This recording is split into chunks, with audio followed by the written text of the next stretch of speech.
ଆଉ ପ୍ରଧାନମନ୍ତ୍ରୀ ରହିବେନି ନରେନ୍ଦ୍ର ମୋଦି। ଅତି ଶୀଘ୍ର ହେବେ ବିଦା। ନବୀନ ପଟ୍ଟନାୟକ କେତେ ପାରିବାର ଖୁବ୍ ଶୀଘ୍ର ଜାଣିଯିବେ ମୋଦି। ନୀତିଶ କୁମାର ଓ ମମତାଙ୍କୁ ଏକାଠି କରି ମୋଦିଙ୍କ ପାଇଁ ବିପଦ ସାଜିବେ ନବୀନ। ଏବେ ବିଜେପିକୁ ବୁଡ଼ାଇବ ମୋଦି ଓ ଶାହାଙ୍କ ଗର୍ବ ଅହଙ୍କାର। ହଁ ଦର୍ଶକ ବନ୍ଧୁ, ଆଉ ଦେଶର ପ୍ରଧାନମନ୍ତ୍ରୀ ରହିବେନି ନରେନ୍ଦ୍ର ମୋଦି। ଅତି ଶୀଘ୍ର ତାକୁ ଇସ୍ତଫା ଦେଇ ପଦ ଛାଡ଼ିବାକୁ ପଡ଼ିବ। ନବୀନ ପଟ୍ଟନାୟକ ଜାତୀୟ ସ୍ତରରେ କେତେ ପ୍ରଭାବଶାଳୀ ତାହା ବିଜେପି ପ୍ରମାଣ ପାଇବ। ଏମିତିରେ ବିଜେପି ଏଥର ଏକାଧିକ ସଂଖ୍ୟା ଗରିଷ୍ଠତା ହାସଲ କରିନି, ତେଣୁ ମେଣ୍ଟ କରିବା ପାଇଁ ବାଧ୍ୟ ହୋଇଛି। କିନ୍ତୁ ମୋଦି ଯେମିତି ଅନ୍ୟମାନଙ୍କର ଭରସାରେ ପ୍ରଧାନମନ୍ତ୍ରୀ ହୋଇ ମଧ୍ୟ ନିଜ ମନ ଇଚ୍ଛାରେ କାମ କରୁଛନ୍ତି, ତେଣୁ ଅନ୍ୟ ଦଳମାନେ ଭିତରେ ଭିତରେ ରାଗିଗଲେଣି। ଆଉ ସେମାନଙ୍କୁ ଏବେ ଏକାଠି କରିବେ ନବୀନ ପଟ୍ଟନାୟକ ଆଉ ମମତା ବାନାର୍ଜୀ। ଏଣୁ ଉଭୟ ଏବେ ଅନ୍ୟ ନେତାମାନଙ୍କ ସହ ଆଲୋଚନା ହେଉଛନ୍ତି। ଅନ୍ୟ ପକ୍ଷରେ ମୋଦିଙ୍କୁ ଭଲ କରି ପାନେ ଦେବାକୁ ଏବେ ଚିନ୍ତା କରିଛନ୍ତି ନୀତିଶ ବୋଲି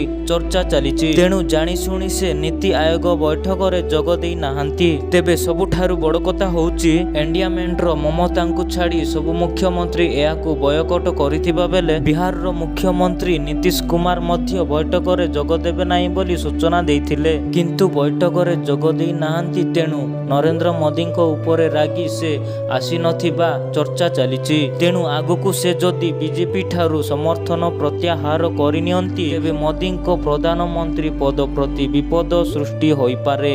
ମୋଦିଙ୍କୁ ଦିନେ ଧକ୍କା ଦେଇ ନୀତିଶ କୁମାର କଂଗ୍ରେସ ହାତ ତାତିଥିଲେ, ଆଉ ପୁଣି ସେ ମୋଦି ସହ ଶତ୍ରୁତା କରିବା ପାଇଁ ଯାଉଛନ୍ତି। ବାରମ୍ବାର ଧକ୍କା ଦେଉଥିବା ନୀତିଶ କୁମାରଙ୍କୁ ବିଶ୍ୱାସ କରି ମୋଦି ଏବେ ବିପଦରେ ପଡ଼ିଛନ୍ତି। ତେଣୁ ନବୀନ ପଟ୍ଟନାୟକ ଆଉ ମମତା ବାନାର୍ଜୀ ନୀତିଶ କୁମାରଙ୍କ ସହ ହାତ ମିଳେଇ ମୋଦିଙ୍କୁ ପାନେ ଦେବେ ବୋଲି ଚର୍ଚ୍ଚା ହେଉଛି। ଏବେ ବିଜେପିକୁ ବୁଡ଼ାଇବ ନରେନ୍ଦ୍ର ମୋଦି ଓ ଅମିତ ଶାହାଙ୍କ ଗର୍ବ ଅହଙ୍କାର। ମାଲକାନଗିରିରୁ ମୁଁ ହେଉଛି Ashok, zero report, Ashok MKG news.